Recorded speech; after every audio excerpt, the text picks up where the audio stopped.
Hi friends, welcome to Kannada moral stories. ಅಮ್ಮ ಇಳಿ ಇಳಿ, ಮಗ ಕಾರಿನ ಡೋರ್ ಓಪನ್ ಮಾಡುತ್ತಾ ಹೇಳಿದ. ಸುಧಾ ಅವರು ಹೊರಗೆ ನೋಡ್ತಾ ಇದ್ರು. ಗೇಟಿನ ಮೇಲೆ ದೊಡ್ಡದಾಗಿ ಬರೆದಿತ್ತು, ಆನಂದ ವೃದ್ಧಾಶ್ರಮ. ಸುಧಾ ಅವರು, ಮಗ, ನಾವು ಇಲ್ಲಿಗೆ ಯಾಕೆ ಬಂದಿದ್ದೇವೆ ಅಂತ ಕೇಳ್ತಾರೆ.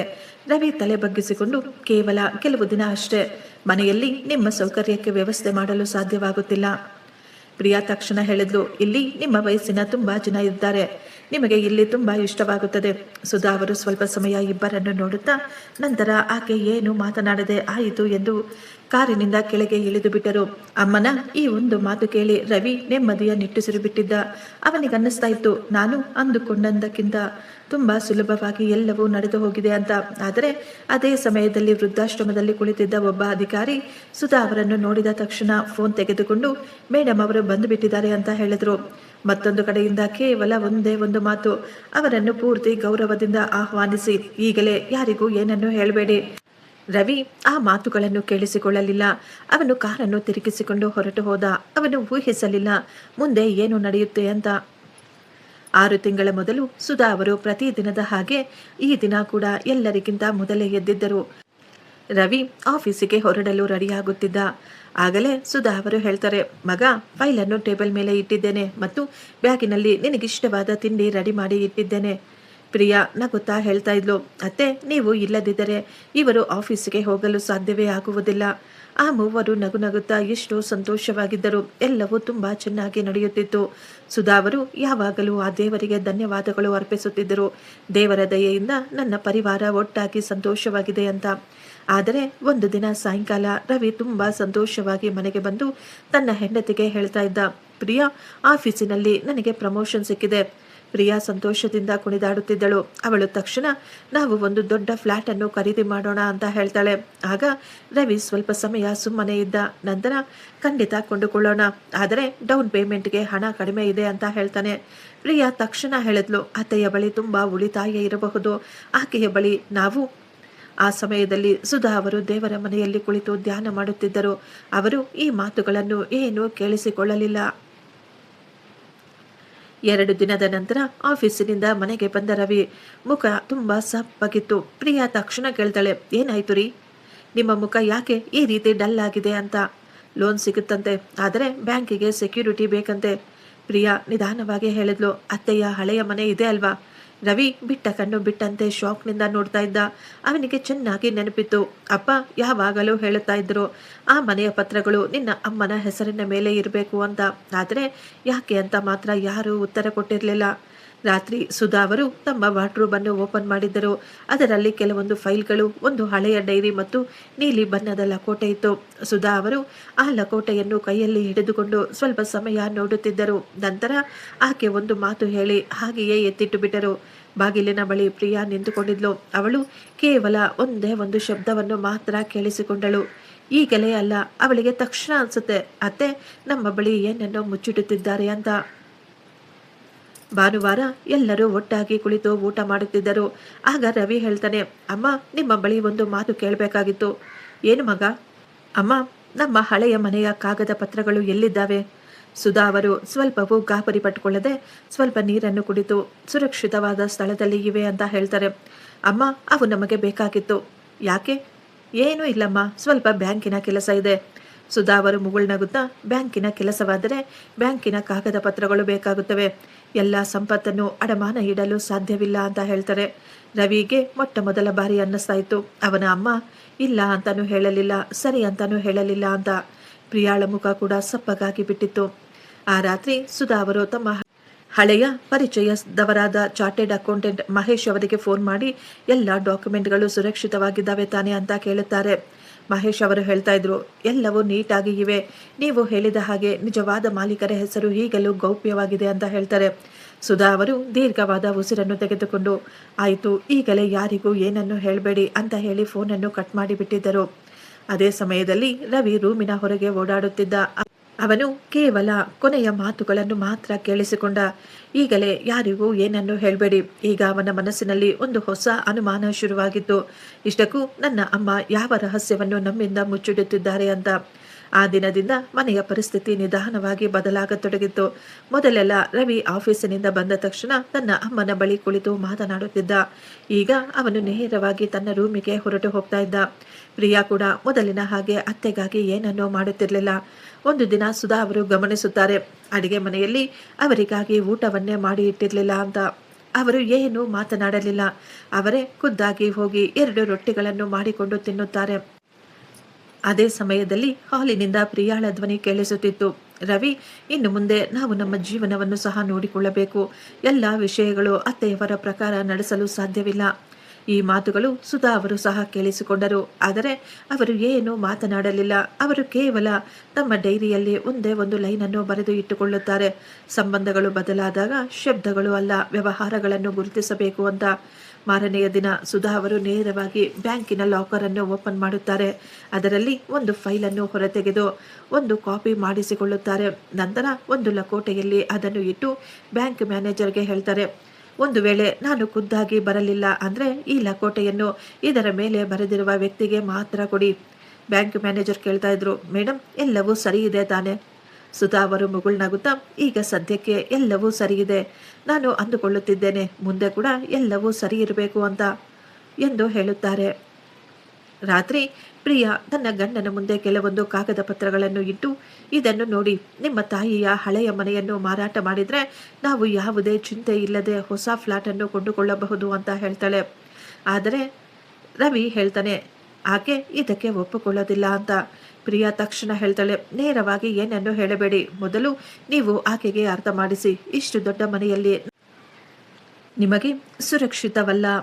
ನಾವು ಒಂದು ಸಣ್ಣ ಮನೆಯನ್ನು ತೆಗೆದುಕೊಳ್ಳೋಣ ಅಂತ ಹೇಳಿ, ಉಳಿದ ದುಡ್ಡನ್ನು ನಾವು ಬ್ಯಾಂಕಿನಲ್ಲಿ ಎತ್ತಿಡೋಣ ಅಂತ ಹೇಳಿ. ರವಿ ತನ್ನ ಹೆಂಡತಿಯ ಮಾತಿಗೆ ತಲೆಯಾಡಿಸುತ್ತಾನೆ. ಅವನಿಗೆ ಅನ್ನಿಸ್ತಾ ಇತ್ತು ಅವಳು ಹೇಳುತ್ತಿರುವುದು ಸರಿಯಾಗಿದೆ ಎಂದು. ಆದರೆ ಅವರಿಗೆ ಗೊತ್ತಾಗಲಿಲ್ಲ, ಅವರ ಅಮ್ಮ ಅವನಿಗಿಂತಲೂ ತುಂಬ ಹೆಚ್ಚಾಗಿ ಮೊದಲೇ ಯೋಚಿಸಿದ್ದರು ಅಂತ.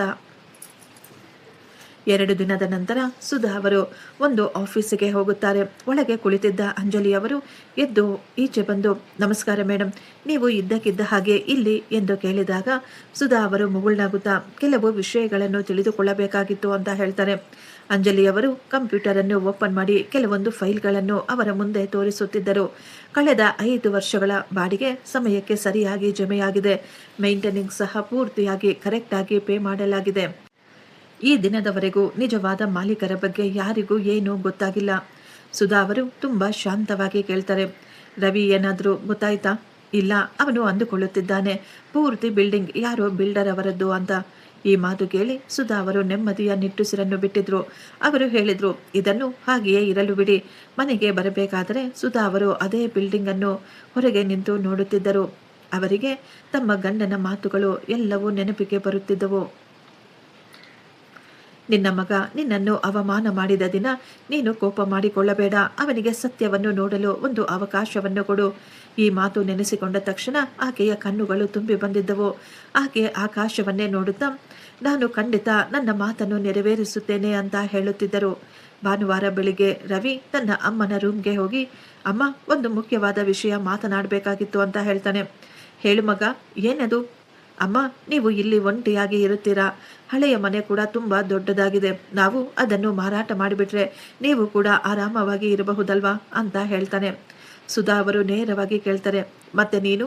ಈ ಮಾತು ಕೇಳಿದ ತಕ್ಷಣ ರವಿ ನಿಧಾನವಾಗಿ, ನನಗೂ ಕೂಡ ಸ್ವಲ್ಪ ಒತ್ತಡ ಕಡಿಮೆಯಾಗುತ್ತದೆ ಅಂತ ಹೇಳ್ತಾನೆ. ಸುಧಾ ಅವರು ತುಂಬ ಸಮಯ ತಮ್ಮ ಮಗನ ಕಣ್ಣುಗಳಲ್ಲೇ ನೋಡುತ್ತಿದ್ದರು. ನಂತರ, ನಾನು ಬೇಡ ಅಂತ ಹೇಳಿದರೆ? ಈ ಪ್ರಶ್ನೆಗೆ ರವಿಯ ಬಳಿ ಯಾವುದೇ ಉತ್ತರವಿರಲಿಲ್ಲ. ರಾತ್ರಿ ಸುಧಾ ಅವರು ತಮ್ಮ ರೂಮಿನಲ್ಲಿ ಒಂದು ಸಣ್ಣ ವಾಯ್ಸ್ ರೆಕಾರ್ಡರ್ ಅನ್ನು ಇಟ್ಟಿದ್ದರು. ಕೇವಲ ತಮ್ಮ ಸುರಕ್ಷತೆಗಾಗಿ. ಅವರು ಡೈರಿಯಲ್ಲಿ ಸಹ ಬರೆದಿದ್ದರು, ವಿಶ್ವಾಸ ಕಡಿಮೆಯಾದಾಗ ನೆನಪಿಗಿಂತಲೂ ಹೆಚ್ಚಾಗಿ ಆಧಾರಗಳು ಕೆಲಸಕ್ಕೆ ಬರುತ್ತವೆ ಎಂದು. ಮಾರನೆಯ ದಿನ ಪ್ರಿಯಾ ತನ್ನ ಗೆಳತಿಯ ಜೊತೆ ಫೋನಿನಲ್ಲಿ ಮಾತನಾಡುತ್ತಿದ್ಲು. ಅವಳಿಗೆ ಅನ್ನಿಸ್ತಾ ಇತ್ತು ಮನೆಯಲ್ಲಿ ಯಾರೂ ಇಲ್ಲ ಅಂತ. ಪ್ರಿಯಾ ಜೋರಾಗಿ ಹೇಳ್ತಾ ಇದ್ಲು, ಒಂದೇ ಒಂದು ಬರಿ ಈ ಮನೆಯನ್ನು ಮಾರಾಟ ಮಾಡಿಬಿಟ್ರೆ ನಂತರ ಎಲ್ಲವೂ ಸುಲಭವಾಗಿ ಬಿಡುತ್ತದೆ. ಇಷ್ಟಕ್ಕೂ ವಯಸ್ಸಾದವರಿಗೆ ಇಷ್ಟು ದೊಡ್ಡ ಆಸ್ತಿ ಇಟ್ಟುಕೊಂಡು ಏನು ಮಾಡ್ತಾರೆ? ಅದೇ ಸಮಯದಲ್ಲಿ ಸುಧಾ ಅವರು ನೀರನ್ನು ತೆಗೆದುಕೊಳ್ಳಲು ಅಡುಗೆ ಮನೆಗೆ ಬಂದಿದ್ದರು. ಅವರು ಈ ಎಲ್ಲ ಮಾತುಗಳನ್ನು ಕೇಳಿಸಿಕೊಂಡಿದ್ರು. ಆದರೆ ಆಕೆ ಏನನ್ನೂ ಮಾತನಾಡಲಿಲ್ಲ. ಅವರು ಮೌನವಾಗಿ ತಮ್ಮ ರೂಪಿಗೆ ವಾಪಸ್ ಹೊರಟು ಹೋಗಿದ್ದರು. ಅವರಿಗೆ ಪೂರ್ತಿ ನಂಬಿಕೆ ಬಂದಿತ್ತು. ಇದು ಕೇವಲ ಆರ್ಥಿಕ ಚಿಂತೆ ಮಾತ್ರವಲ್ಲ, ಇವರ ಆಲೋಚನೆಗಳ ಚಿಂತೆ ಬದಲಾಗಿದೆ ಎಂದು.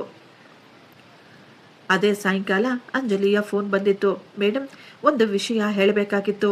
ಈ ದಿನ ಯಾರೋ ರವಿಶಂಕರ್ ಎನ್ನುವವರು ಆಫೀಸಿಗೆ ಬಂದು ಆ ಬಿಲ್ಡಿಂಗಿನ ಮಾಲೀಕರ ಬಗ್ಗೆ ವಿಚಾರಿಸುತ್ತಿದ್ದರು. ಈ ಮಾತು ಕೇಳಿದ ತಕ್ಷಣ ಸ್ವಲ್ಪ ಸಮಯ ಅಲ್ಲಿ ಮೌನ ಆವರಿಸಿತ್ತು. ಸುಧಾ ಅವರು ತುಂಬಾ ನಿಧಾನವಾಗಿ ಕೇಳುತ್ತಾರೆ. ಇಷ್ಟಕ್ಕೂ ನೀವು ಏನು ಹೇಳಿದ್ರಿ? ಮೇಡಮ್, ನೀವು ಹೇಳಿದ ಹಾಗೆ ಮಾಲೀಕರು ವಿದೇಶದಲ್ಲಿ ಇರುತ್ತಾರೆ ಅಂತ ಮಾತ್ರ ಹೇಳಿದೆ. ಫೋನ್ ಕಟ್ ಮಾಡಿದ ನಂತರ ಸುಧಾ ಅವರು ಕಿಟಕಿಯ ಬಳಿ ನಿಂತುಕೊಂಡು ಯೋಚಿಸುತ್ತಿದ್ದರು. ನನ್ನ ಮಗ ಕೇವಲ ಆಸ್ತಿಯನ್ನು ತೆಗೆದುಕೊಳ್ಳಲು ಮಾತ್ರ ನೋಡುತ್ತಿಲ್ಲ, ಅವನು ಸತ್ಯವನ್ನು ತಿಳಿದುಕೊಳ್ಳಬೇಕು ಅಂತ ಪ್ರಯತ್ನ ಪಡುತ್ತಿದ್ದಾನೆ. ಸತ್ಯ ತಿಳಿದಾಗ ಅವನು ಅದನ್ನು ಸ್ವೀಕರಿಸುತ್ತಾನ? ರಾತ್ರಿ ರವಿ ತನ್ನ ಲ್ಯಾಪ್ಟಾಪ್ನಲ್ಲಿ ಹಳೆಯ ಆಸ್ತಿಯ ರೆಕಾರ್ಡ್ಗಳನ್ನು ನೋಡುತ್ತಿದ್ದ. ಇದ್ದಕ್ಕಿದ್ದ ಹಾಗೆ ಅವನ ಕಣ್ಣುಗಳು ಒಂದು ಹಳೆಯ ಡಿಜಿಟಲ್ ಸ್ಕ್ಯಾನ್ ಮೇಲೆ ಬಿದ್ದಿತ್ತು. ಫೈಲ್ ಪೂರ್ತಿಯಾಗಿ ಇರಲಿಲ್ಲ, ಆದರೆ ಕೆಳಗೆ ಒಂದು ಹೆಸರು ಸ್ಪಷ್ಟವಾಗಿ ಕಾಣಿಸುತ್ತಿತ್ತು. ಆ ಹೆಸರನ್ನು ನೋಡಿದ ತಕ್ಷಣ ಅವನಿಗನ್ನಿಸುತ್ತೆ, ಈ ಆಸ್ತಿ ನಮ್ಮ ಪರಿವಾರದ ಆಸ್ತಿಯಾ ಅಂತ. ಆದರೆ ಅದೇ ಸಮಯದಲ್ಲಿ ಸ್ಕ್ರೀನ್ ಮೇಲೆ ಇದ್ದಕ್ಕಿದ್ದ ಹಾಗೆ ಆ ಫೈಲು ಮಾಯವಾಗಿ ಬಿಟ್ಟಿತ್ತು. ಇದನ್ನು ನೋಡಿ ರವಿ ಒಂದು ಕ್ಷಣ ಶಾಕ್ ಆಗಿ ಬಿಡ್ತಾನೆ. ಇದನ್ನು ಯಾರು, ಯಾಕೆ, ಹೇಗೆ ತೆಗೆದು ಬಿಟ್ರು ಅಂತ. ಯಾರಾದರೂ ಈ ರಹಸ್ಯವನ್ನು ಕಾಪಾಡುತ್ತಿದ್ದಾರಾ ಅಂತ ಅವನು ಈಗ ಯೋಚಿಸಲು ಶುರು ಮಾಡ್ತಾನೆ. ಒಂದು ದಿನ ಸೋಮವಾರ ಪ್ರಿಯಾ ಟೀಯನ್ನು ತೆಗೆದುಕೊಂಡು ಸುಧಾ ಅವರ ರೂಮ್ಗೆ ಹೋಗ್ತಾಳೆ. ಅವಳ ಮುಖದ ಮೇಲೆ ಚಿಂತೆ ಎದ್ದು ಕಾಣಿಸ್ತಾ ಇತ್ತು. ಅತ್ತೆ, ನಿಮ್ಮ ಆರೋಗ್ಯ ಸರಿ ಇಲ್ಲ ಅಂತ ಅನ್ನಿಸುತ್ತದೆ ಅಂತ ಕೇಳಿದಾಗ ಸುಧಾ ಅವರು ತುಂಬ ಶಾಂತವಾಗಿ, ಇಲ್ಲ ಮಗಳೇ, ಸ್ವಲ್ಪ ಸುಸ್ತಾಗಿದೆ ಅಷ್ಟೇ, ವಯಸ್ಸಿನ ಕಾರಣದಿಂದ ಆಗಾಗ ಈ ರೀತಿ ಆಗುತ್ತಿರುತ್ತದೆ ಅಂತ ಹೇಳ್ತಾಳೆ. ಆದರೆ ಪ್ರಿಯಾ ತಕ್ಷಣ ಹೇಳ್ತಾಳೆ, ಇಲ್ಲ ಇಲ್ಲ, ನಾನು ಡಾಕ್ಟರ್ ಬಳಿ ಮಾತನಾಡಿದ್ದೇನೆ, ಇದೇ ದಿನ ಅವರ ಬಳಿ ತೋರಿಸಿಕೊಳ್ಳೋಣ, ಬನ್ನಿ ಹೋಗೋಣ ಅಂತ ಹೇಳ್ತಾಳೆ. ಸುಧಾ ಅವರು ಕೂಡ ಏನನ್ನೂ ಹೇಳಲಿಲ್ಲ. ಇಬ್ಬರು ಈಗ ಡಾಕ್ಟರ್ ಬಳಿ ಹೋಗಿದ್ರು. ಡಾಕ್ಟರ್ ಸಾಮಾನ್ಯವಾದ ಟೆಸ್ಟುಗಳನ್ನು ಮಾಡಿ ಎಲ್ಲವೂ ಸಾಮಾನ್ಯವಾಗಿದೆ, ಕೇವಲ ಇವರಿಗೆ ಸ್ವಲ್ಪ ವಿಶ್ರಾಂತಿ ಕೊಟ್ಟರೆ ಸಾಕು ಅಂತ ಹೇಳ್ತಾರೆ. ಹೊರಗೆ ಬಂದ ತಕ್ಷಣ ಪ್ರಿಯಾ ಡಾಕ್ಟರ್ನ ಕ್ಯಾಬಿನಿನೊಳಗೆ ಮತ್ತೆ ಹೋಗ್ತಾಳೆ. ಸುಧಾ ಅವರು ಸ್ವಲ್ಪ ದೂರದಲ್ಲಿ ಕುಳಿತಿದ್ರು. ಅವರು ಏನನ್ನೂ ಕೇಳಿಸಿಕೊಳ್ಳಲಿಲ್ಲ, ಆದರೆ ಆ ಕನ್ನಡಿ ಒಳಗಿಂದ ಆಕೆ ಎಲ್ಲವನ್ನೂ ನೋಡುತ್ತಿದ್ದರು. ಪ್ರಿಯಾ ಡಾಕ್ಟರ್ಗೆ ಏನನ್ನು ಅರ್ಥ ಮಾಡಿಸುತ್ತಿದ್ದಳು. ಡಾಕ್ಟರ್ ಇಲ್ಲ ಎನ್ನುವಂತೆ ತಲೆಯಾಡಿಸುತ್ತಿದ್ದರು. 10 ನಿಮಿಷದ ನಂತರ ಡಾಕ್ಟರ್ ಹೊರಗೆ ಬಂದು ರವಿಗೆ ಹೇಳ್ತಾರೆ, ಕೆಲವು ದಿನ ಇವರನ್ನು ಇವರ ವಯಸ್ಸಿನ ಜನ ಇರುವಂತಹ ವಾತಾವರಣದಲ್ಲಿ ಇರಲು ಅವಕಾಶ ಮಾಡಿಕೊಡಿ, ಇವರ ಒಂಟಿತನ ಆಗ ದೂರವಾಗುತ್ತದೆ. ಸುಧಾ ಅವರು ಡಾಕ್ಟರ್ ಕಣ್ಣುಗಳಲ್ಲೇ ನೋಡುತ್ತಿದ್ದರು. ಆಕೆಗೆ ಎಲ್ಲವೂ ಅರ್ಥವಾಗಿ ಬಿಟ್ಟಿತ್ತು. ಈ ಸಲಹೆ ಡಾಕ್ಟರ್ ಹೇಳುತ್ತಿರುವುದಲ್ಲ ಅಂತ. ಆದರೆ ಆಕೆ ಏನನ್ನೂ ಮಾತನಾಡಲಿಲ್ಲ. ಅವರು ಈ ಎಲ್ಲ ಮಾತುಗಳನ್ನು ತಮ್ಮ ಮನಸ್ಸಿನಲ್ಲಿಯೇ ಬರೆದು ಇಟ್ಟುಕೊಳ್ಳುತ್ತಿದ್ದರು. ಅದೇ ದಿನ ಸಾಯಂಕಾಲ ಸುಧಾ ಅವರ ಮೊಬೈಲ್ಗೆ ಒಂದು ಮೆಸೇಜ್ ಬಂದಿತ್ತು. ಮೇಡಮ್, ನೀವು ತಿಳಿಸಿದ ಎಲ್ಲ ಸ್ಲೈಡ್ಗಳು ಕ್ಷೇಮವಾಗಿದ್ದಾವೆ, ಯಾವುದೇ ಬದಲಾವಣೆಗಳು ಆಗಿಲ್ಲ. ಸುಧಾ ಅವರು ಧನ್ಯವಾದಗಳು ಅಂತ ಹೇಳಿ ತಕ್ಷಣ ಆ ಮೆಸೇಜನ್ನು ಡಿಲೀಟ್ ಮಾಡಿಬಿಟ್ಟಿದ್ರು. ಪ್ರಿಯಾ ರೂಮಿಗೆ ಬಂದ ತಕ್ಷಣ ಕೇಳ್ತಾಳೆ, ಅತ್ತೆ, ಯಾರ ಮೆಸೇಜು, ಏನಂತೆ? ನನ್ನ ಹಳೆಯ ಗೆಳತಿಯದ್ದು ಅಂತ ಹೇಳಿದಾಗ ಪ್ರಿಯಾ ಮುಗುಳ್ನಗುತ್ತಿದ್ದಳು. ಅವಳಿಗೆ ಯಾವುದೇ ಅನುಮಾನ ಕೂಡ ಬರಲಿಲ್ಲ. ರಾತ್ರಿ ಊಟದ ಸಮಯದಲ್ಲಿ ರವಿ ಇದ್ದಕ್ಕಿದ್ದ ಹಾಗೆ ಹೇಳ್ದ, ಅಮ್ಮ, ನಾವು ನಿಮಗಾಗಿ ಒಂದು ಒಳ್ಳೆಯ ಜಾಗವನ್ನು ಹುಡುಕಿದ್ದೇವೆ. ಸುಧಾ ಅವರು ಎಷ್ಟು ಶಾಂತವಾಗಿ ಕೇಳಿದ್ರು, ಎಂತಹ ಸ್ಥಳ ಮಗ? ಅಮ್ಮ, ಅಲ್ಲಿ ನಿಮ್ಮ ವಯಸ್ಸಿನ ಎಷ್ಟೊಂದು ಜನ ಇದ್ದಾರೆ, ಅಲ್ಲಿ ನಿಮ್ಮ ಮನಸ್ಸಿಗೆ ತುಂಬ ಆರಾಮ ಸಿಗುತ್ತದೆ. ಸ್ವಲ್ಪ ಸಮಯ ಎಲ್ಲರೂ ಮೌನವಾಗಿ ಯೋಚಿಸುತ್ತಿದ್ದರು. ನಂತರ ಸುಧಾ ಅವರು ನಿಧಾನವಾಗಿ ಕೇಳುತ್ತಿದ್ದರು, ಮಗ, ನೀನು ನನ್ನನ್ನು ಮನೆಯಿಂದ ಹೊರಗೆ ಕಳುಹಿಸಬೇಕು ಅಂತ ನೋಡ್ತಾ ಇದೀಯಾ? ಈ ಮಾತು ಕೇಳಿದ ತಕ್ಷಣ ರವಿ ಶಾಕ್ ಆಗಿ ಬಿಟ್ಟಿದ್ದ. ಪ್ರಿಯಾ ತಕ್ಷಣ ಹೇಳ್ತಾ ಇದ್ಲು, ಇಲ್ಲ ಇಲ್ಲ ಅತ್ತೆ, ಆ ರೀತಿ ಏನೂ ಇಲ್ಲ, ನೀವು ತಪ್ಪಾಗಿ ಅರ್ಥ ಮಾಡಿಕೊಳ್ಳಬೇಡಿ, ಇದೆಲ್ಲವೂ ನಿಮ್ಮ ಆರೋಗ್ಯಕ್ಕಾಗಿ ಮಾಡಲಾಗುತ್ತಿದೆ. ಸುಧಾ ಅವರು ಅವರಿಬ್ಬರನ್ನು ಗಮನಿಸಿ ನಂತರ ಆಯಿತು ಅಂತ ಹೇಳಿದ್ರು. ಅಮ್ಮನ ಉತ್ತರ ಕೇಳಿ ಅವರಿಬ್ಬರು ಶಾಕ್ ಆಗಿಬಿಟ್ಟಿದ್ರು. ಅವರು ಅಂದುಕೊಳ್ತಾ ಇದ್ರು, ಈ ವಿಷಯದ ಮೇಲೆ ತುಂಬ ಗಲಾಟೆಗಳು ನಡೆಯುತ್ತವೆ, ತುಂಬ ನಾಟಕಗಳು ನಡೆಯುತ್ತವೆ ಅಂತ. ಆದರೆ ಅವರು ಅಂದುಕೊಂಡ ಹಾಗೆ ಏನೂ ನಡೆಯಲಿಲ್ಲ. ಇದೇ ಮೌನ, ಇದೇ ಶಾಂತಿ ಅವರನ್ನು ತುಂಬ ಯೋಚಿಸುವಂತೆ ಮಾಡುತ್ತಿತ್ತು. ರಾತ್ರಿ ಮನೆಯಲ್ಲಿ ಎಲ್ಲರೂ ಮಲಗಿಬಿಟ್ಟಿದ್ರು. ಆದರೆ ಸುಧಾ ಅವರು ನಿಧಾನವಾಗಿ ಎದ್ದು ಅಲ್ಮಾರಿಯನ್ನು ಓಪನ್ ಮಾಡಿ ಆ ನೀಲಿ ಬಣ್ಣದ ಲಕೋಟೆಯನ್ನು ತೆಗೆದುಕೊಳ್ತಾರೆ. ಅದರಲ್ಲಿಂದ ಒಂದು ಬೀಗ, ಒಂದು ಪೆನ್ಡ್ರೈವ್ ಮತ್ತು ಒಂದು ಕಾಗದವನ್ನು ತೆಗೆದು ಬೇರೆ ಬೇರೆ ಲಕೋಟೆಗಳಲ್ಲಿ ಇಟ್ಟುಕೊಳ್ಳುತ್ತಾರೆ. ನಂತರ ಅದರ ಮೇಲೆ ಹೆಸರುಗಳನ್ನು ಬರೆಯುತ್ತಾರೆ. ಮಹೇಶ್, ಅಂಜಲಿ, ಆನಂದ ವೃದ್ಧಾಶ್ರಮ ಟ್ರಸ್ಟಿ ವರ್ಮಾ. ಅವರು ಈಗ ಸಮಯವನ್ನು ನೋಡುತ್ತಿದ್ದರು. ರಾತ್ರಿ ಸುಮಾರು 11 ಗಂಟೆ ಆಗಿಬಿಟ್ಟಿತ್ತು. ನಾಳೆ ಎಲ್ಲವೂ ಬದಲಾಗಿ ಬಿಟ್ರೆ ಸತ್ಯ ಸುರಕ್ಷಿತವಾಗಿರಬೇಕು. 2 ದಿನದ ನಂತರ ರವಿಶಂಕರ್ ಮತ್ತು ಪ್ರಿಯಾ ಸುಧಾ ಅವರ ಸಣ್ಣ ಬ್ಯಾಗನ್ನು ರೆಡಿ ಮಾಡಿಕೊಂಡು ಕಾರನ್ನು ಹೊರತೆಗೆಯುತ್ತಾರೆ. ಸುಧಾ ಅವರು ಕೊನೆಯ ಬಾರಿ ನೋಡುತ್ತಾರೆ. ಆ ಗೋಡೆಯ ಮೇಲೆ ಅವರ ಗಂಡನ ಫೋಟೋ ಇತ್ತು. ಅವರು ತನ್ನ ಗಂಡನ ಫೋಟೋದ ಮುಂದೆ ಸ್ವಲ್ಪ ಸಮಯ ನಿಂತು ನಿಧಾನವಾಗಿ ಹೇಳ್ತಾರೆ, ನಾನು ಸೋತು ಇಲ್ಲಿಂದ ಹೋಗುತ್ತಿಲ್ಲ. ಕೇವಲ ಸಮಯ ಅದರ ಕೆಲಸವನ್ನು ಅದು ಮಾಡುತ್ತದೆ ಅಷ್ಟೇ. ಅವರು ಇನ್ನು ಒಂದೇ ಒಂದು ಕ್ಷಣ ಕೂಡ ಅಲ್ಲಿ ನಿಂತುಕೊಳ್ಳದೆ ಅಲ್ಲಿಂದ ಹೊರಗೆ ಬಂದು ಬಿಟ್ಟರು. ದಾರಿಯುದ್ದಕ್ಕೂ ಅಲ್ಲಿ ಪೂರ್ತಿ ಮೌನ ಆವರಿಸಿತು.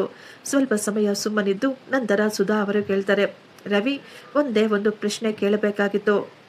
ಮಗ, ನಾಳೆ ದಿನ ನಿನ್ನ ಮಗ ನಿನ್ನ ಜೊತೆ ಇದೇ ಕೆಲಸವನ್ನು ಮಾಡಿದ್ರೆ ನೀನು ನಿನ್ನ ಮಗನಿಗೆ ಏನಂತ ಅರ್ಥ ಮಾಡಿಸುತ್ತೀಯಾ? ಅಮ್ಮನ ಈ ಮಾತು ಕೇಳಿ ರವಿಯ ಕೈಗಳು ಸ್ಟೇರಿಂಗ್ ಮೇಲೆ ಹಾಗೆಯೇ ಗಟ್ಟಿಯಾಗಿ ನಿಂತು ಬಿಟ್ಟಿದ್ವು. ಅವನ ಬಾಯಿಂದ ಒಂದೇ ಒಂದು ಮಾತು ಕೂಡ ಹೊರಗೆ ಬರಲಿಲ್ಲ. ಪ್ರಿಯಾ ತಕ್ಷಣ ತಲೆ ಬಗ್ಗಿಸಿಕೊಂಡು ತನ್ನ ಮೊಬೈಲನ್ನು ನೋಡಲು ಶುರು ಮಾಡ್ತಾಳೆ. ಯಾರ ಬಾಯಿಂದಲೂ ಒಂದೇ ಒಂದು ಮಾತು ಸಹ ಹೊರಗೆ ಬರಲೇ ಇಲ್ಲ.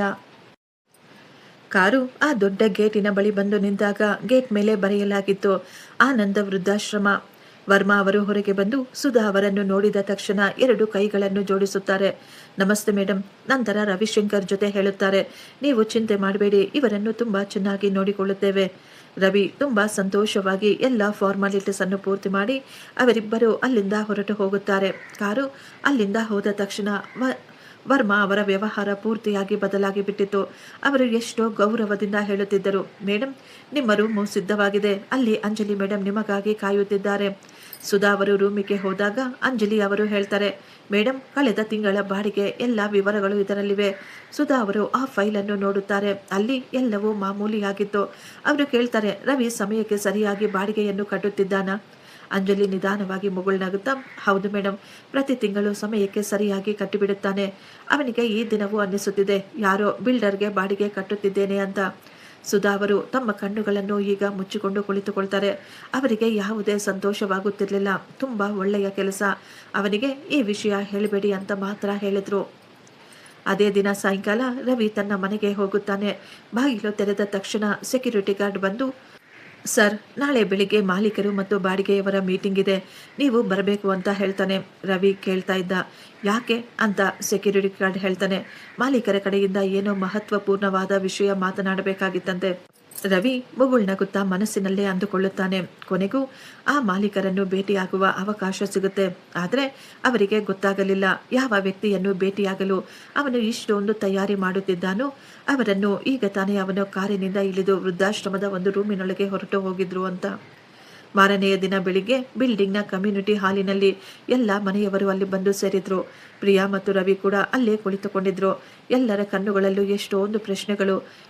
ಎಲ್ಲರೂ ಸ್ಟೇಜ್ ಕಡೆಯೇ ನೋಡುತ್ತಿದ್ರು. ಸ್ವಲ್ಪ ಸಮಯದ ನಂತರ ಅಂಜಲಿ ಅವರು ಅಲ್ಲಿಗೆ ಬಂದು ಹೇಳುತ್ತಾರೆ, ಮುಂದಿನ ತಿಂಗಳಿನಿಂದ ಬಾಡಿಗೆ, ಮೇಂಟೆನೆನ್ಸ್ ಎಲ್ಲವೂ ಆನ್ಲೈನ್ನಲ್ಲೇ ನಡೆಯುತ್ತದೆ. ತಕ್ಷಣ ರವಿ ಕೈಯನ್ನು ಎತ್ತಿ, ಮೇಡಮ್, ನನಗೆ ಒಂದು ಪ್ರಶ್ನೆ ಇದೆ. ಈ ದಿನ ನಮಗೆ ಬಿಲ್ಡಿಂಗ್ ಮಾಲೀಕರ ಜೊತೆ ಭೇಟಿಯಾಗಲು ಅವಕಾಶ ಸಿಗುತ್ತಾ ಅಂತ ಕೇಳ್ತಾನೆ. ಅಂಜಲಿ ಸ್ವಲ್ಪ ಸಮಯ ಸುಮ್ಮನೆ ಅವನನ್ನೇ ನೋಡುತ್ತಾ ನಂತರ ಹೇಳ್ತಾರೆ, ಮಾಲೀಕರು ಬಯಸುತ್ತಿದ್ದಾರೆ ಈಗಲೇ ಅವರ ಪರಿಚಯವನ್ನು ಸಾರ್ವಜನಿಕರ ಮುಂದೆ ತರಬಾರದು ಅಂತ. ಒಂದು ಕ್ಷಣ ಎಲ್ಲರ ಮುಖದ ಮೇಲೆ ನಿರಾಸೆ ಮೂಡಿತ್ತು. ಆದರೆ ಅಂಜಲಿಯ ಮಾತು ಕೇಳಿ ಎಲ್ಲರೂ ಶಾಕ್ ಆಗಿದ್ದರು. ಮಾಲೀಕರು ಎಲ್ಲ ನಿವಾಸಿಗಳಿಗೆ ಒಂದು ಸಂದೇಶವನ್ನು ಕಳುಹಿಸಿಕೊಟ್ಟಿದ್ದಾರೆ ಅಂತ ಹೇಳುತ್ತಾ ಅಂಜಲಿಯವರು ಒಂದು ಲಕೋಟೆಯನ್ನು ಓಪನ್ ಮಾಡುತ್ತಾರೆ. ಅದರಲ್ಲಿ ಒಂದು ಕಾಗದ ಇತ್ತು. ಮನೆ ಕೇವಲ ಗೋಡೆಗಳಿಂದ ಮಾತ್ರವಲ್ಲ, ಅದರಲ್ಲಿ ವಾಸಿಸುವ ಜನರ ವ್ಯವಹಾರಗಳಿಂದ ಮನೆಯಾಗುತ್ತದೆ. ಕಟ್ಟಡದ ನಿಜವಾದ ಬೆಲೆ ಮಾರ್ಕೆಟಿನ ಆಧಾರದ ಮೇಲಲ್ಲ, ಆ ಮನೆಯಲ್ಲಿ ಇರುವವರ ಚರಿತ್ರೆಯ ಮೇಲೆ ನಿರ್ಬಲವಾಗುತ್ತದೆ. ಅಲ್ಲಿ ಎಲ್ಲರೂ ಮೌನವಾಗಿದ್ರು. ಯಾರಿಗೂ ಅರ್ಥನೇ ಆಗಲಿಲ್ಲ ಇಷ್ಟೊಂದು ಭಾವನಾತ್ಮಕವಾದ ಸಂದೇಶ ಯಾತಕ್ಕಾಗಿ ಅಂತ. ವಿಚಿತ್ರವಾದ ಮಾಲೀಕರು ತಮ್ಮ ಗುರುತನ್ನು ಗೌಪ್ಯವಾಗಿ ಇಟ್ಟುಕೊಳ್ತಾರೆ ಮತ್ತು ಭಾಷಣವನ್ನು ಕಳಿಸ್ಕೊಡ್ತಾರೆ ಅಂತ ರವಿ ತನ್ನ ಹೆಂಡತಿಯ ಬಳಿ ಹೇಳಿಕೊಳ್ಳುತ್ತಿದ್ದ. ಪ್ರಿಯಾ ಕೋಪದಿಂದ ಹೇಳ್ತಾ ಇದ್ಲು, ನಾವು ಇನ್ನೂ ಎಷ್ಟು ದಿನ ಅಂತ ಈ ಬಾಡಿಗೆ ಕಟ್ಟಬೇಕು? ಮಾಲೀಕರು ಇದೇ ಫ್ಲಾಟ್ ಅನ್ನು ಮಾರಾಟ ಮಾಡಿದ್ರೆ ನಾವು ಇದನ್ನೇ ಕೊಂಡುಕೊಳ್ಳಬಹುದು.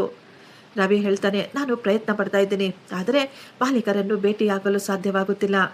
ಪ್ರಿಯಾ ಕೋಪದಿಂದ, ಇಷ್ಟೊಂದು ದೊಡ್ಡ ಬಿಲ್ಡಿಂಗ್ ಇದೆ, ಯಾವುದಾದರೂ ಒಂದೇ ಒಂದು ರೆಕಾರ್ಡ್ ಆದರೂ ಖಂಡಿತ ಸಿಕ್ಕೇ ಸಿಗುತ್ತೆ. ಅವಳ ಇದೇ ದುರಾಸೆ ಅವಳನ್ನು ಇನ್ನೊಂದು ತಪ್ಪು ಮಾಡಲು ಪ್ರೇರೇಪಿಸುತ್ತಿತ್ತು. ಮಾರನೆಯ ದಿನ ರವಿ ತನಗೆ ಗೊತ್ತಿರುವ ಒಬ್ಬ ಪ್ರಾಪರ್ಟಿ ಏಜೆಂಟರಿಗೆ ಫೋನ್ ಮಾಡುತ್ತಾನೆ.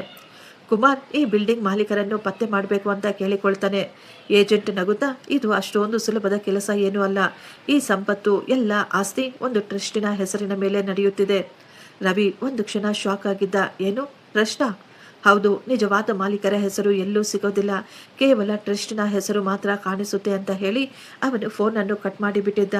ಮೊಟ್ಟ ಮೊದಲ ಬಾರಿ ರವಿಗೆ ಅರ್ಥವಾಗಿತ್ತು, ಇದು ಅಷ್ಟೊಂದು ಸುಲಭವಲ್ಲ ಅಂತ. ರಾತ್ರಿ ವೃದ್ಧಾಶ್ರಮದಲ್ಲಿ ಸುಧಾ ಅವರು ತಮ್ಮ ಡೈರಿಯನ್ನು ಬರೆಯುತ್ತಿದ್ದರು. ಅವರು ಬರೀತಾ ಇದ್ರು, ಒಂದೇ ಒಂದು ಫೋನಿನಲ್ಲಿ ಎಲ್ಲವನ್ನೂ ಬದಲಾಯಿಸಿ ಬಿಡಬಹುದು, ಆದರೆ ಸತ್ಯ ಸುಮ್ಮನೆ ಹಾಗೆಯೇ ಮುಂದೆ ಬಂದು ಬಿಟ್ರೆ ಅದು ಕೇವಲ ಒಂದು ವಿಷಯವಾಗಿ ಮಾತ್ರ ಉಳಿದು ಬಿಡುತ್ತೆ, ಯಾವುದೇ ಬದಲಾವಣೆಯಾಗುವುದಿಲ್ಲ.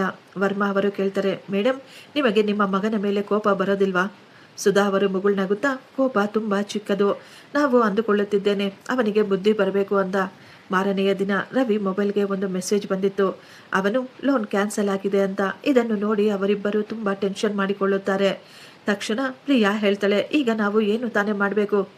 ರವಿ ತುಂಬಾ ಕೋಪವಾಗಿ ಆ ಮಾಲೀಕರ ಜೊತೆ ಮಾತುಕತೆ ನಡೆದರೆ ಎಲ್ಲವೂ ಸುಲಭವಾಗುತ್ತೆ ಅಂತ ಮಾತನಾಡಿಕೊಳ್ಳುತ್ತಾನೆ. ಅದೇ ದಿನ ಸಾಯಂಕಾಲ ಅಂಜಲಿ ಅವರು ಸುಧಾ ಅವರಿಗೆ ಫೋನ್ ಮಾಡ್ತಾರೆ. ಮೇಡಮ್, ಒಂದು ಮುಖ್ಯವಾದ ವಿಷಯ. ರವಿ ಪದೇ ಪದೇ ಮಾಲೀಕರ ವಿಷಯ ತಿಳಿದುಕೊಳ್ಳಲು ಪ್ರಯತ್ನ ಪಡುತ್ತಿದ್ದಾನೆ. ಈಗ ಅವನಿಗೆ ಸತ್ಯವನ್ನು ಹೇಳಬೇಕಾ? ಸುಧಾ ಅವರು ಸ್ವಲ್ಪ ಸಮಯ ಸುಮ್ಮನಿದ್ದು, ಇಲ್ಲ, ಈಗಲೇ ಅಲ್ಲ, ಮೊದಲು ಅವನು ಅರ್ಥ ಮಾಡಿಕೊಳ್ಳಬೇಕು, ಸಂಬಂಧಗಳು ಅನುಕೂಲಕ್ಕಿಂತಲೂ ತುಂಬಾ ದೊಡ್ಡದಾಗಿರುತ್ತವೆ ಅಂತ. ಅಂಜಲಿ ತಕ್ಷಣ ಕೇಳ್ತಾರೆ, ಆದರೂ ಅವರು ಅರ್ಥ ಮಾಡಿಕೊಳ್ಳಲಿಲ್ಲ ಅಂದ್ರೆ? ಸುಧಾ ಅವರು ತುಂಬಾ ಶಾಂತವಾಗಿ, ಆಗ ಸತ್ಯ ತಾನಾಗಿಯೇ ಮುಂದೆ ಬರುತ್ತದೆ ಅಂತ ಹೇಳುತ್ತಾರೆ. ಅದೇ ದಿನ ಸಾಯಂಕಾಲ ಮಹೇಶ್ ಅವರು ಸುಧಾ ಅವರಿಗೆ ಒಂದು ಹಳೆಯ ಫೋಟೋ ಕೊಡುತ್ತಾರೆ. ಅದರಲ್ಲಿ ಸುಧಾ ಮತ್ತು ಅವರ ಗಂಡ ಇಬ್ಬರು ಆ ರೆಸಿಡೆನ್ಸಿಯ ಭೂಮಿ ಪೂಜೆ ಮಾಡುತ್ತಿದ್ದರು. ಆ ಸಮಯದಲ್ಲಿ ಸುಧಾ ಅವರು ಹೇಳ್ತಾ ಇದ್ರು, ಇದು ಕೇವಲ ಜನರಿಗೆ ಇರಲು ಒಂದು ಸ್ಥಳ ಮಾತ್ರ ಕೊಡುವುದಲ್ಲ, ಸಂಬಂಧಗಳನ್ನು ಬೆಸೆಯುವ ಸ್ಥಳವಾಗಬೇಕು ಅಂತ. ಮಹೇಶ್ ಅವರು ಹೇಳ್ತಾರೆ, ಮೇಡಮ್, ನಿಮ್ಮ ಮಾತನ್ನು ನೀವು ನೆರವೇರಿಸಿದ್ದೀರಾ, ಆದರೆ ಈಗ ರವಿಗೆ ಸತ್ಯ ತಿಳಿದುಕೊಳ್ಳಬೇಕಾದ ಅವಶ್ಯಕತೆ ಇಲ್ವಾ? ಸುಧಾ ಅವರು ಫೋಟೋವನ್ನು ವಾಪಸ್ ಫೈಲಿನಲ್ಲಿ ಇಟ್ಟು, ಈಗ ಒಂದು ಕೊನೆಯ ಪರೀಕ್ಷೆ ಬಾಕಿ ಇದೆ ಅಂತ ಹೇಳ್ತಾರೆ. ಮಾರನೆಯ ದಿನ ಬಿಲ್ಡಿಂಗ್ನ ನೋಟಿಸ್ ಬೋರ್ಡ್ನಲ್ಲಿ ಒಂದು ಹೊಸ ಸೂಚನೆಯನ್ನು ಬರೆಯಲಾಗಿತ್ತು. ಮುಂದಿನ ವಾರ ಮಾಲೀಕರ ಕಡೆಯಿಂದ ಒಂದು ವಿಶೇಷವಾದ ಘೋಷಣೆ ಇದೆ, ಆದ್ದರಿಂದ ಎಲ್ಲರೂ ಬಂದು ಸೇರಬೇಕು. ರವಿ ಈ ನೋಟಿಸನ್ನು ನೋಡಿದ ತಕ್ಷಣ ಎಷ್ಟೋ ಸಂತೋಷವಾಗಿ ಹೇಳ್ತಾನೆ, ಮಾಲೀಕರ ಜೊತೆ ನಾನೇ ಖುದ್ದಾಗಿ ಮಾತನಾಡುತ್ತೇನೆ. ಅವನು ಸ್ವಲ್ಪ ಕೂಡ ಊಹಿಸಿರಲಿಲ್ಲ ಯಾವ ಮಾಲೀಕರನ್ನು ನೋಡಲು ಅವನು ಅಷ್ಟೊಂದು ಆತುರದಿಂದ ಕಾಯುತ್ತಿದ್ದಾನೋ, ಅವರನ್ನು ನೋಡಿದ ತಕ್ಷಣ ಅವನ ಜೀವನದ ಅತ್ಯಂತ ಕಠಿಣ ಪರೀಕ್ಷೆ ಮುಂದೆ ಬರುತ್ತದೆ ಅಂತ. ಭಾನುವಾರ ಬೆಳಿಗ್ಗೆ 10 ಗಂಟೆಗೆ ಕಮ್ಯುನಿಟಿ ಹಾಲ್ ಪೂರ್ತಿ ಜನರಿಂದ ತುಂಬಿ ಹೋಗಿತ್ತು. ಎಲ್ಲ ಮನೆಯವರು ಅಲ್ಲಿ ಬಂದು ಸೇರಿದ್ದರು. ಕೆಲವೇ ಕ್ಷಣಗಳಲ್ಲಿ ಅಂಜಲಿ ಅವರು ಸ್ಟೇಜಿನ ಮೇಲೆ ಬಂದು ಒಂದು ವಿಡಿಯೋವನ್ನು ಪ್ಲೇ ಮಾಡುತ್ತಾರೆ. ಸುಮಾರು 15 ವರ್ಷದ ಹಳೆಯ ವಿಡಿಯೋ. ಅದರಲ್ಲಿ ಇನ್ನೂ ಆಗ ತಾನೇ ಶುರುವಾದ ಒಂದು ಕಟ್ಟಡ ಕಾಣಿಸುತ್ತಿತ್ತು. ಜೊತೆಯಲ್ಲಿ ನಿಂತುಕೊಂಡಿದ್ರು ಸುಧಾ ಮತ್ತು ಅವರ ಗಂಡ ಅಶೋಕ್ ಅವರು. ಅಶೋಕ್ ಅವರು ಕ್ಯಾಮರಾವನ್ನು ನೋಡುತ್ತಾ ಹೇಳ್ತಾ ಇದ್ರು, ಯಾವತ್ತಾದರೂ ನಾನು ಇಲ್ಲದಿರಬೇಕಾದ್ರೆ ಈ ಬಿಲ್ಡಿಂಗ್ ಅನ್ನು ಕೇವಲ ದುಡ್ಡನ್ನು ಸಂಪಾದಿಸಲು ಮಾತ್ರ ಬಳಸಿಕೊಳ್ಳಬೇಡ. ಇಲ್ಲಿ ವಾಸಿಸುವ ಎಲ್ಲ ಪರಿವಾರಕ್ಕೂ ಗೌರವವನ್ನು ಕೊಡು. ಯಾವತ್ತಾದರೂ ನನ್ನ ಮಗ ಮನುಷ್ಯರಿಗಿಂತ ಆಸ್ತಿ ಅಂತಸ್ತು ದೊಡ್ಡದು ಅಂತ ಅಂದುಕೊಂಡಾಗ ಅವನಿಗೆ ಶಿಕ್ಷೆ ಕೊಡಬೇಡ, ಅವನಿಗೆ ಸತ್ಯವನ್ನು ತೋರಿಸು. ವಿಡಿಯೋ ಅಲ್ಲಿಗೆ ಮುಗಿದು ಹೋಗಿತ್ತು. ಪೂರ್ತಿ ಹಾಲಿನ ಎಲ್ಲರೂ ಶಾಕ್ ಆಗಿದ್ದರು. ರವಿಯ ಮುಖ ಬೆಳ್ಳಗೆ ಬಿಳಿಚಿಕೊಂಡಿತ್ತು. ಅವನು ಎದ್ದು ನಿಂತು, ಇದು ಇದು ಇದು ಇವನು ನನ್ನ ತಂದೆ ಅಂತ ಹೇಳ್ತಾನೆ. ಪ್ರಿಯಾ ಗಾಬರಿಯಿಂದ ಎದ್ದು ಅವನನ್ನೇ ನೋಡುತ್ತಿದ್ದಳು. ಅಂಜಲಿ ಮತ್ತೆ ಮೈಕನ್ನು ತೆಗೆದುಕೊಂಡು, ನೀವೆಲ್ಲ ಅಂದುಕೊಳ್ಳುತ್ತಿರಬಹುದು, ಈ ವಿಡಿಯೋ ಇಷ್ಟಕ್ಕೂ ನಿಮಗೆ ಯಾಕೆ ತೋರಿಸುತ್ತಿದ್ದೇವೆ ಅಂತ. ಈ ಫೈಲನ್ನು ಸುಮಾರು 15 ವರ್ಷದ ಮೊದಲು ತಯಾರು ಮಾಡಲಾಗಿತ್ತು. ಇದರಲ್ಲಿ ಸ್ಪಷ್ಟವಾಗಿ ಬರೆಯಲಾಗಿದೆ, ಈ ಪೂರ್ತಿ ರೆಸಿಡೆನ್ಸ್ ಸುಧಾ ಅವರ ಹೆಸರಿನ ಮೇಲೆ ಭದ್ರವಾಗಿ ಇರುತ್ತೆ ಅಂತ. ಹಾಲಿನಲ್ಲಿ ಇದ್ದ ಎಲ್ಲರೂ ಗುಸುಗುಸು ಅಂತ ಮಾತನಾಡಿಕೊಳ್ತಾ ಇದ್ರು. ರವಿಯ ಹೃದಯ ತುಂಬಾ ಜೋರಾಗಿ ಹೊಡೆದುಕೊಳ್ತಾ ಇತ್ತು. ಪ್ರಿಯಾ ಗಾಬರಿಯಿಂದ ಕೇಳ್ತಾರೆ, ಅಂದ್ರೆ ನಿಮ್ಮ ಮಾತಿನ ಅರ್ಥವೇನು? ಅಂಜಲಿ ಪ್ರಿಯಾಳನ್ನು ನೋಡುತ್ತಾ ಹೇಳ್ತಾರೆ, ಹೌದು, ನೀವು ಕರೆಕ್ಟ್ ಆಗಿ ಅರ್ಥ ಮಾಡಿಕೊಂಡಿದ್ದೀರಾ. ಪೂರ್ತಿ ಸಂಪತ್ತಿನ ಮಾಲೀಕರು ಸುಧಾ ಅವರು. ಈ ಮಾತು ಕೇಳಿದ ತಕ್ಷಣ ಅವರಿಗೆ ಅನ್ನಿಸ್ತಾ ಇತ್ತು, ನಾವು ಏನೋ ತಪ್ಪಾಗಿ ಕೇಳಿಸ್ಕೊಂಡಿದ್ದೀವಿ ಅಂತ. ಸಮಯ ಅಲ್ಲಿಗೆ ನಿಂತು ಬಿಟ್ಟಿದೆ ಅಂತ. ರವಿ ನಿಧಾನವಾಗಿ ಎದ್ದು, ಇಲ್ಲ, ನೀವೇನೋ ತಪ್ಪಾಗಿ ಅರ್ಥ ಮಾಡಿಕೊಂಡಿದ್ದೀರಾ. ಇದು ಸತ್ಯ ಅಲ್ಲ. ಒಂದು ವೇಳೆ ಇದೇ ನಿಜವಾಗಿದ್ರೆ ನನ್ನ ಅಮ್ಮ ನನಗೆ ಯಾಕೆ ಯಾವತ್ತೂ ಸತ್ಯವನ್ನು ಹೇಳಲಿಲ್ಲ? ಹಾಲಿನಲ್ಲಿದ್ದ ಎಲ್ಲರ ಕಣ್ಣುಗಳು ಈಗ ಅವನ ಮೇಲೆಯೇ ಇದ್ದವು. ಅಂಜಲಿ ತುಂಬಾ ಶಾಂತವಾಗಿ ಹೇಳ್ತಾರೆ, ಯಾಕಂದ್ರೆ ಸುಧಾ ಅವರು ಯಾವತ್ತೂ ಸಂಬಂಧಗಳನ್ನು ಉಳಿಸಿಕೊಳ್ಳಲು ತಮ್ಮ ಅಧಿಕಾರವನ್ನು ದುರುಪಯೋಗ ಪಡಿಸಿಕೊಳ್ಳಲಿಲ್ಲ. ಅವರು ಅಂದುಕೊಳ್ತಾ ಇದ್ರು, ಅವರನ್ನು ಅವರ ಹೆಸರಿನಿಂದ ಗೌರವಿಸುವ ಅವಶ್ಯಕತೆ ಇಲ್ಲ, ಆಕೆಯನ್ನು ಒಬ್ಬ ತಾಯಿಯ ಹಾಗೆ, ಒಬ್ಬ ಮನುಷ್ಯಳ ಹಾಗೆ ನೋಡಬೇಕು ಅಂತ. ಈ ಮಾತು ಕೇಳಿದ ತಕ್ಷಣ ರವಿಶಂಕರ್ ಕಣ್ಣುಗಳಿಂದ ನೀರು ಬರಲಾರಂಭಿಸಿತು. ಅವನಿಗೆ ಮೊಟ್ಟ ಮೊದಲ ಬಾರಿ ಅರ್ಥವಾಗಿತ್ತು, ನಾವು ಎಷ್ಟೊಂದು ದೊಡ್ಡ ತಪ್ಪು ಮಾಡಿಬಿಟ್ಟಿದ್ದೀವಿ ಅಂತ. ಆಗಲೇ ಮಹೇಶ್ ಅವರ ಮುಂದೆ ಬಂದು ಇನ್ನೊಂದು ಪತ್ರವನ್ನು ತೆಗೆದುಕೊಂಡು ಹೇಳಲು ಶುರು ಮಾಡ್ತಾರೆ. ಇಲ್ಲಿ ತುಂಬಾ ಜನರಿಗೆ ಗೊತ್ತೇ ಇಲ್ಲ. ಈ ದೊಡ್ಡ ಬಿಲ್ಡಿಂಗ್ನ ನಿರ್ಮಾಣ ಬ್ಯಾಂಕಿನ ಲೋನಿನಿಂದ ಮಾಡಿಸಿದ್ದಲ್ಲ. ಸುಧಾ ಅವರು ತಮ್ಮ ಕೆಲಸದ ಎಲ್ಲ ಉಳಿತಾಯದ ಹಣವನ್ನು, ತಮ್ಮ ಒಡವೆಗಳನ್ನು ಮಾರಾಟ ಮಾಡಿ ಇದನ್ನು ಕಟ್ಟಿಸಿದ್ರು ಅಂತ. ಅಶೋಕ್ ಅವರು ಕೇವಲ ಒಂದೇ ಒಂದು ಮಾತು ಹೇಳಿದ್ರು. ಈ ಸಂಪತ್ತಿನ ಮಾಲೀಕರು ಕೇವಲ ದುಡ್ಡು ಅಲ್ಲ, ವಿಶ್ವಾಸ. ಆದ್ದರಿಂದಲೇ ಸುಧಾ ಅವರು ಯಾವತ್ತೂ ಈ ಬಿಲ್ಡಿಂಗ್ ಬಗ್ಗೆ ಪ್ರಚಾರವನ್ನು ಮಾಡಲಿಲ್ಲ. ಸುಧಾ ಅವರು ಇಲ್ಲಿನ ಬಾಡಿಗೆಗಳನ್ನು ತುಂಬಾ ಕಡಿಮೆ ಮಾಡಿಬಿಟ್ಟರು. ಆದ್ದರಿಂದಲೇ ಇಲ್ಲಿ ಇರುವವರು ಇಷ್ಟೊಂದು ಕಡಿಮೆ ಬಾಡಿಗೆ ಕಟ್ಟುತ್ತಿರುವುದು. ಈ ಮಾತು ಕೇಳಿ ಎಲ್ಲರ ಕಣ್ಣುಗಳು ತುಂಬಿ ಬಂದಿದ್ವು. ಆಗ ಒಬ್ಬ ಮಹಿಳೆ ಎದ್ದು ನಿಂತು ಹೇಳ್ತಾರೆ, ನನ್ನ ಯಜಮಾನರ ಚಿಕಿತ್ಸೆಯ ಸಮಯದಲ್ಲಿ 3 ತಿಂಗಳ ಬಾಡಿಗೆಯನ್ನು ಅಮ್ಮ ಬಿಟ್ಟು ಬಿಟ್ರು. ಇನ್ನೊಬ್ಬರು ಎದ್ದು ನಿಂತು ಹೇಳ್ತಾರೆ, ನನ್ನ ಮಗಳ ವಿದ್ಯಾಭ್ಯಾಸಕ್ಕೆ ಕೂಡ ಆ ಮಹಾತಾಯಿಯೇ ನಮಗೆ ಸಹಾಯ ಮಾಡಿದ್ರು. ಹೀಗೆ ಹಲವರು ತಮ್ಮ ಹಳೆಯ ನೆನಪುಗಳನ್ನು ಹಂಚಿಕೊಳ್ಳುತ್ತಾರೆ. ನಿಧಾನವಾಗಿ ಎಲ್ಲರಿಗೂ ಅರ್ಥವಾಗಿತ್ತು, ಆಕೆ ಕೇವಲ ಒಬ್ಬ ಬಿಲ್ಡಿಂಗ್ ಮಾಲೀಕರು ಮಾತ್ರವಲ್ಲ, ಎಲ್ಲರಿಗೂ ರಕ್ಷಕರಾಗಿದ್ರು ಅಂತ. ಇದೆಲ್ಲವನ್ನು ಕೇಳಿ ನಾಚಿಕೆಯಿಂದ ಪಶ್ಚಾತ್ತಾಪದಿಂದ ರವಿ ತಲೆ ಕೆಳಗೆ ಬಗ್ಗಿಬಿಟ್ಟಿತ್ತು. ಅವನಿಗೆ ಈಗ ತನ್ನ ಎಲ್ಲ ಶಬ್ದಗಳು ನೆನಪಿಗೆ ಬರುತ್ತಿದ್ದವು. ವಯಸ್ಸಾದವರಿಗೆ ಇಷ್ಟು ದೊಡ್ಡ ಆಸ್ತಿ, ಮನೆ ಅವಶ್ಯಕತೆ ಏನಿದೆ? ಅವರ ಮಾತುಗಳು ಅವರ ಕಿವಿಯಲ್ಲಿ ಈಗ ಜೋರಾಗಿ ಕೇಳಿಸುತ್ತಿದ್ವು. ಪ್ರಿಯಾ ನಿಧಾನವಾಗಿ ತನ್ನ ಗಂಡನ ಕೈ ಹಿಡಿದುಕೊಳ್ತಾಳೆ. ಆದರೆ ರವಿ ತನ್ನ ಹೆಂಡತಿಯ ಕೈಯನ್ನು ಹಿಡಿದುಕೊಳ್ಳಲಿಲ್ಲ. ಅವನು ಕೇವಲ ಸ್ಟೇಜನ್ನೇ ನೋಡ್ತಾ ಇದ್ದ. ನಂತರ ಅವನು ನಡುಗುವ ಧ್ವನಿಯಲ್ಲಿ ಕೇಳ್ತಾನೆ, ಈಗ ನನ್ನ ಅಮ್ಮ ಎಲ್ಲಿದ್ದಾರೆ? ಎಲ್ಲರೂ ಮೌನವಾಗಿ ಎದುರು ನೋಡ್ತಾ ಇದ್ರು ಈ ಪ್ರಶ್ನೆಗೆ ಉತ್ತರವನ್ನು. ಆದರೆ ಅಂಜಲಿ ಹೇಳ್ತಾಳೆ, ಆಕೆ ಇಲ್ಲಿಗೆ ಬರಲಿಲ್ಲ. ಶಾಕ್ನಿಂದ. ಯಾಕೆ ಅಂತ ಕೇಳ್ತಾನೆ ರವಿ. ಯಾಕೆಂದ್ರೆ ಆಕೆ ಹೇಳುತ್ತಿದ್ದರು, ನನ್ನ ಮಗ ಕೇವಲ ನನ್ನ ಆಸ್ತಿಯನ್ನು ನೋಡಿ ನನ್ನ ಬಳಿ ಬರುವುದಾದ್ರೆ ಅವನು ಬರುವ ಅವಶ್ಯಕತೆ ಇಲ್ಲ. ಒಂದು ವೇಳೆ ಅವನಿಗೆ ತನ್ನ ಅಮ್ಮನ ನೆನಪು ಬಂದರೆ ಆ ಸಮಯದಲ್ಲಿ ಅವನನ್ನು ನನ್ನ ಬಳಿ ಕಳುಹಿಸಿಕೊಡಿ. ಈ ಮಾತು ಕೇಳಿದ ತಕ್ಷಣ ರವಿಯ ಕಣ್ಣುಗಳು ನೀರಿನಿಂದ ತುಂಬಿದ್ದವು. ಅವನಿಗೆ ಈಗ ಅರ್ಥವಾಗಿತ್ತು, ನನ್ನ ಅಮ್ಮ ನನ್ನನ್ನು ಸೋಲಿಸಲು ಪ್ರಯತ್ನ ಪಡಲಿಲ್ಲ ಅಂತ. ಅಂಜಲಿ ಈಗ ಕೊನೆಯ ಪತ್ರವನ್ನು ಓಪನ್ ಮಾಡಿದರು. ಅದರಲ್ಲಿ ಬರೆಯಲಾಗಿತ್ತು, ನನ್ನ ಪ್ರೀತಿಯ ರವಿಶಂಕರ್, ನೀನು ಈ ಪತ್ರವನ್ನು ಕೇಳುತ್ತಿದ್ದರೆ ಇದರ ಅರ್ಥ ಸತ್ಯ ನಿನ್ನ ಮುಂದೆ ಬಂದಿದೆ ಎಂದು. ನಾನು ನಿನ್ನ ಮುಂದೆ ಯಾವತ್ತೂ ನಮ್ಮ ಆಸ್ತಿಯನ್ನು ಬಚ್ಚಿಡಲಿಲ್ಲ. ನಾನು ನೋಡಲು ಬಯಸಿದ್ದೆ, ಯಾವುದೇ ಆಸ್ತಿ ಅಂತಸ್ತು ಇಲ್ಲದಿದ್ದರೂ ನೀನು ನನ್ನನ್ನು ಅಷ್ಟೇ ಪ್ರೀತಿ ಮತ್ತು ಗೌರವದಿಂದ ನೋಡಿಕೊಳ್ತೀಯಾ ಇಲ್ವಾ ಅಂತ. ಉತ್ತರ ಹೌದು ಅಂದರೆ ಅದೇ ದಿನ ನಾನು ಎಲ್ಲ ಆಸ್ತಿಯನ್ನು ನಿನಗೆ ಕೊಟ್ಟು ಬಿಡುತ್ತಿದ್ದೆ. ಈ ಮಾತು ಕೇಳಿ ರವಿಯ ಕಣ್ಣುಗಳಲ್ಲಿ ನೀರು ಬರುತ್ತಿತ್ತು. ಅವನು ಸತತವಾಗಿ ಅಳುತ್ತಿದ್ದ. ಅಂಜಲಿ ಪತ್ರವನ್ನು ಮುಂದೆ ಓದುತ್ತಿದ್ದಳು. ಈ ದಿನ ಕೂಡ ನಿನಗೆ ಕೇವಲ ಈ ಬಿಲ್ಡಿಂಗ್ ಬೇಕಾಗಿದ್ರೆ ನನ್ನ ಬಳಿ ನಿನಗಾಗಿ ಏನೂ ಇಲ್ಲ.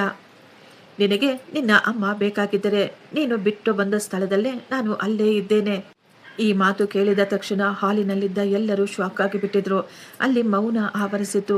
ರವಿ ಒಂದೇ ಒಂದು ಮಾತು ಕೂಡ ಹೇಳದೆ ತಕ್ಷಣ ಎದ್ದು ಅಲ್ಲಿಂದ ಹೊರಗೆ ಓಡಿ ಹೋಗ್ತಾನೆ. ಪ್ರಿಯಾ ಕೂಡ ಅವನ ಹಿಂದೆ ಓಡುತ್ತಿದ್ದಳು. ಇಬ್ಬರು ಕಾರನ್ನು ಹತ್ತಿ ಅವರು ತಕ್ಷಣ ಅದೇ ವೃದ್ಧಾಶ್ರಮದ ಕಡೆ ಹೋಗಿದ್ದರು. ಆದರೆ ಆಶ್ರಮಕ್ಕೆ ಹೋಗಿ ಅವನು, ಅಮ್ಮ, ನನ್ನ ಅಮ್ಮ ಎಲ್ಲಿದ್ದಾರೆ ಅಂತ ಅವನು ಎಲ್ಲರನ್ನೂ ಕೇಳ್ತಾ ಇದ್ದ. ವರ್ಮಾ ಅವರು ಹೊರಗೆ ಬಂದು ತುಂಬಾ ಶಾಂತವಾಗಿ ಹೇಳ್ತಾರೆ, ಮೊದಲು ಕುಳಿತುಕೊಳ್ಳಿ. ಆದರೆ ರವಿ ತುಂಬಾ ಗಾಬರಿ ಪಡುತ್ತಾ, ನನ್ನ ಅಮ್ಮ ಚೆನ್ನಾಗಿದ್ದಾರೆ ತಾನೆ ಅಂತ ಕೇಳ್ತಾನೆ. ಈ ದಿನ ಮೊಟ್ಟ ಮೊದಲ ಬಾರಿ ಅವನು ಆಸ್ತಿಯ ಬಗ್ಗೆ ಅಲ್ಲ, ತನ್ನ ತಾಯಿಯ ಆರೋಗ್ಯದ ಬಗ್ಗೆ ಕೇಳುತ್ತಿದ್ದ. ವರ್ಮಾ ಅವರು ರವಿಯನ್ನು ಹಿಂದೆ ಇರುವ ಸ್ಥಳಕ್ಕೆ ಕರೆದುಕೊಂಡು ಹೋಗ್ತಾರೆ. ಅಲ್ಲಿ ಒಂದು ಮರದ ಕೆಳಗೆ ಹಲವಾರು ವಯಸ್ಸಾದ ಮಹಿಳೆಯರ ಜೊತೆ ಸುಧಾ ಅವರು ಕುಳಿತುಕೊಂಡಿದ್ರು. ಅವರೆಲ್ಲ ನಗು ನಗುತ್ತಾ ಮಾತನಾಡುತ್ತಿದ್ರು. ಸುಧಾ ಅವರು ತಮ್ಮ ಮಗನನ್ನು ನೋಡಿದಾಗ ಅವರು ಹಾಗೆಯೇ ನೋಡುತ್ತಾ ಕುಳಿತು ಬಿಟ್ರು. ರವಿ ಬೇಗ ತನ್ನ ತಾಯಿಯ ಮುಂದೆ ಓಡಿ ಹೋಗಿ ಅವರ ಮುಂದೆ ಮೊನಕಾಲಿನಲ್ಲಿ ಕುಳಿತು ನಡುಗುವ ಧ್ವನಿಯಲ್ಲೇ ಹೇಳ್ದ, ಅಮ್ಮ, ನನ್ನನ್ನು ಕ್ಷಮಿಸಿಬಿಡಿ. ಸುಧಾ ಅವರು ಕೇಳ್ತಾರೆ, ಮಗ, ಯಾವ ವಿಷಯಕ್ಕೆ? ರವಿ ಅಳುತ್ತಾ, ಅಮ್ಮ, ನಾನು ನಿಮ್ಮನ್ನು ಕೇವಲ ಮನೆಯಿಂದ ಅಲ್ಲ, ನನ್ನ ಮನಸ್ಸಿನಿಂದಲೇ ಹೊರಗಡೆ ಕಳುಹಿಸಿಬಿಟ್ಟಿದ್ದೆ. ಇದೇ ನನ್ನ ತುಂಬ ದೊಡ್ಡ ತಪ್ಪು ಅಂತ ಹೇಳ್ತಾನೆ. ಸುಧಾ ಅವರು ತಮ್ಮ ಮಗನ ತಲೆಯ ಮೇಲೆ ಪ್ರೀತಿಯಿಂದ ಕೈಯಿಟ್ಟು, ಮಗ, ತಪ್ಪು ಮಾಡಿದ ಮನುಷ್ಯ ಕೆಟ್ಟವನಾಗೋದಿಲ್ಲ. ಆದರೆ ತಪ್ಪನ್ನು ಮಾಡಿ ಕೂಡ ಆ ತಪ್ಪನ್ನು ಒಪ್ಪಿಕೊಳ್ಳದ ಮನುಷ್ಯರು ನಿಜವಾಗಿಯೂ ಕೆಟ್ಟವರಾಗುತ್ತಾರೆ ಅಂತ ಹೇಳುತ್ತಾರೆ. ರವಿ ಅಳುತ್ತಾ, ಅಮ್ಮ, ನಾನು ಎಲ್ಲವನ್ನೂ ಸರಿ ಮಾಡ್ತೀನಿ ಅಂತ ಹೇಳ್ತಾ ಇದ್ದ. ಸುಧಾ ಅವರು ಮುಗುಳ್ನಗುತ್ತಾ, ಮುರಿದು ಹೋದದ್ದು ಮತ್ತೆ ಮೊದಲಿನಂತೆ ಆಗಲು ಸಾಧ್ಯವೇ ಇಲ್ಲ. ಆದರೆ ಹೊಸ ಸಂಬಂಧ ಖಂಡಿತ ಹುಟ್ಟಿಕೊಳ್ಳುತ್ತದೆ. ಪ್ರಿಯಾ ಕೂಡ ತಕ್ಷಣ ಮುಂದೆ ಬಂದು, ಅತ್ತೆ, ನಾನು ಕೂಡ ತುಂಬ ದೊಡ್ಡ ತಪ್ಪು ಮಾಡಿಬಿಟ್ಟೆ. ದಯವಿಟ್ಟು ನೀವು ನನ್ನನ್ನು ಕೂಡ ಕ್ಷಮಿಸಿಬಿಡಿ ಅಂತ ಕೇಳಿದಾಗ ಸುಧಾ ಅವರು ತಮ್ಮ ಸೊಸೆಯ ಕೈಯನ್ನು ಹಿಡಿದುಕೊಂಡು, ಕ್ಷಮಾಪಣೆ ಕೇಳುವುದು ಎಲ್ಲರಿಂದಲೂ ಸಾಧ್ಯವಾಗುವುದಿಲ್ಲಮ್ಮ. ಈ ದಿನ ನೀನು ತುಂಬ ದೊಡ್ಡ ಕೆಲಸವನ್ನು ಮಾಡಿದೀಯಾ ಅಂತ ಹೇಳ್ತಾ ಇದ್ರು. ಮಹೇಶ್, ಅಂಜಲಿ ಮತ್ತು ವರ್ಮಾ ಅವರು ಕೂಡ ಅಲ್ಲಿಗೆ ಬಂದಿದ್ದರು. ಅವರೆಲ್ಲ ಹೇಳ್ತಾ ಇದ್ರು, ಮೇಡಮ್, ಈಗ ಮುಂದೆ ಏನು ಮಾಡಬೇಕು? ಎಲ್ಲರ ಕಣ್ಣುಗಳು ಕೇವಲ ಸುಧಾ ಅವರ ಮೇಲೆಯೇ ನಿಂತಿದ್ದವು. ಆಕೆ ಸ್ವಲ್ಪ ಸಮಯ ಯೋಚಿಸುತ್ತಾ ನಂತರ ಹೇಳ್ತಾರೆ, ಈ ಎಲ್ಲ ರೆಸಿಡೆನ್ಸಿಗಳು ಕೇವಲ ನನ್ನ ಹೆಸರಿನ ಮೇಲೆ ಇವೆ. ಆದರೆ ನನ್ನ ನಂತರ ಇದೆಲ್ಲವೂ ಒಬ್ಬರ ಹೆಸರಿನ ಮೇಲೆ ಇರುವುದಿಲ್ಲ. ಈ ಮಾತು ಕೇಳಿ ಎಲ್ಲರೂ ಶಾಕ್ ಆಗಿದ್ರು. ಇದರ ಒಂದು ಭಾಗ ವೃದ್ಧಾಶ್ರಮದ ಟ್ರಸ್ಟ್ಗೆ ಹೋಗುತ್ತದೆ. ವಯಸ್ಸಾದವರು ಕೇವಲ ದುಡ್ಡು ಮತ್ತು ಆಸ್ತಿಗಾಗಿ ಒಂಟಿಯಾಗಿ ಇರಬಾರ್ದು ಅಂತ. ಎರಡನೆಯ ಭಾಗ ನಿಯತ್ತಿನಿಂದ ಕಷ್ಟಪಡುವವರಿಗೆ ಸಹಾಯವಾಗಬೇಕು. ಅಲ್ಲಿದ್ದವರೆಲ್ಲರೂ ಹೇಳ್ತಾರೆ, ಅಶೋಕ್ ಅವರು ತೆಗೆದುಕೊಂಡಂತೆ ನೀವು ಕೂಡ ನಿರ್ಣಯ ತೆಗೆದುಕೊಳ್ಳುತ್ತಿದ್ದೀರಾ ಅಂತ. ಆಗಲೇ ರವಿ ಹೇಳ್ತಾನೆ, ಅಮ್ಮ, ನನಗೆ ಈ ಆಸ್ತಿಯಲ್ಲಿ ಏನೂ ಬೇಕಾಗಿಲ್ಲ. ನೀವು ನನಗೆ ಏನಾದರೂ ಕೊಡಲು ಬಯಸಿದ್ರೆ ಕೇವಲ ನನಗೆ ಒಂದೇ ಒಂದು ಅವಕಾಶವನ್ನು ಕೊಡಿ. ನಾನು ಮತ್ತೆ ನಿಮ್ಮ ಮಗನಾಗಲು ಬಯಸುತ್ತೇನೆ. ಸುಧಾ ಅವರು ಮೊಟ್ಟ ಮೊದಲ ಬಾರಿ ಮುಗುಳ್ನಾಗುತ್ತಾ ಅವನನ್ನೇ ನೋಡುತ್ತಿದ್ದರು.